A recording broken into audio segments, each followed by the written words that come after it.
There is one force in personal finance powerful enough to turn small, steady savers into millionaires. And here is the part almost nobody tells you. The exact same force, running in reverse, can quietly bury an ordinary person in debt for a decade. Same math, opposite directions. Which side of it you live on is not luck. It's a choice you make, often without realizing you're making it. Most people are told that compound interest is good, like it's a nice bonus that shows up if you save. But that framing hides the real story. Compound interest doesn't care who you are or whether you deserve it. It is a multiplier, and a multiplier amplifies whatever you point it at. Point it at your investments, and it builds a fortune. Point it at your credit card balance, and it builds someone else's fortune out of your paycheck. By the end of these few minutes, you'll see exactly how the same engine works on both sides, and the simple move that puts you on the winning one. Start with the good side. When you invest, your money earns a return. The quiet magic is that those returns then earn returns of their own. Growth stacks on top of growth. In the early years, it feels almost insultingly slow. You put in money and the gains look tiny. But the curve doesn't grow in a straight line. It bends. Give it enough time, and the money your money earns begins to dwarf everything you originally contributed. $200 a month, invested steadily at a historically average return, can grow into the low six figures over a couple of decades. And a large share of that final number isn't your deposits at all. It's growth on top of growth. This is the engine behind nearly every fortune built patiently, without a windfall, without a lottery ticket. Now flip the arrow. Debt compounds too, and it's usually faster and more brutal than your investments. A typical credit card charges interest in the neighborhood of 20% or more. Here's the cruel part. The interest itself starts charging interest. The balance feeds on itself month after month. A single modest purchase you barely remember can quietly balloon into years of minimum payments, and by the time it's paid off, you may have handed the lender far more than the thing ever cost. It's the identical mechanism, returns earning returns, just running in reverse. The wealth still gets built. It just gets built for someone else.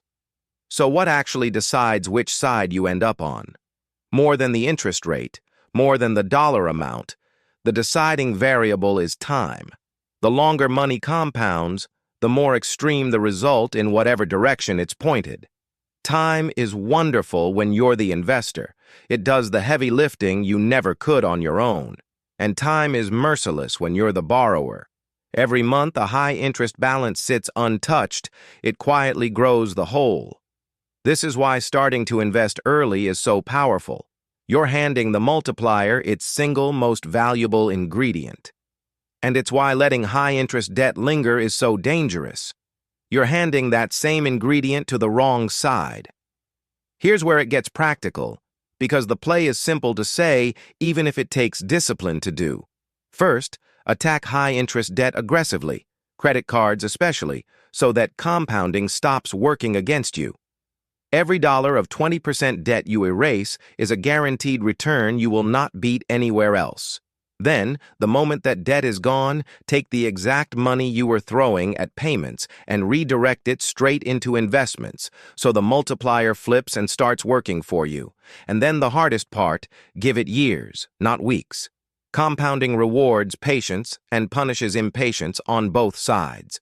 Move yourself off the borrower's curve and onto the investor's curve, and let the same force that once quietly cost you begin, just as quietly, to build you. The real unlock isn't a formula. It's how you see money you already have. Every spare dollar is a tiny worker you can send in one of two directions. Send it to pay down a high-interest balance, and it defends you. Send it into a long-term investment, and it grows for you. Spend it on something that loses value, and it simply leaves.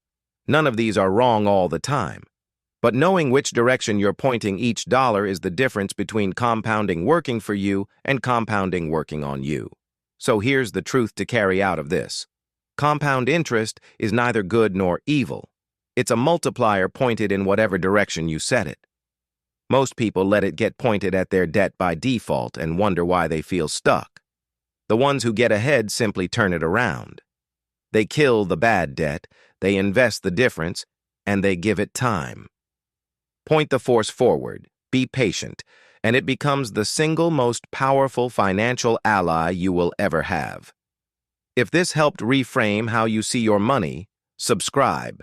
That's how this channel keeps decoding how money really works.